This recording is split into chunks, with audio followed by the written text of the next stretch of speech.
खाना यहाँ पे मौजूद हैं, उनको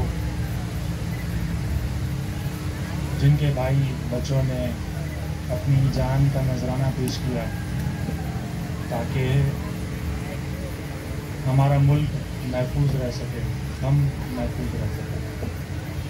आज का दिन शहदाए पाकिस्तान को सलाम पेश करने का दिन है, उनको खराजे तहसीन पेश करने का दिन है।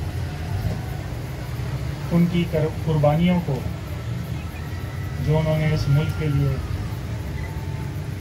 अपनी जान का नजराना पेश किया, कुर्बानी दी, उसको एक्नॉलेज करने का दिन है।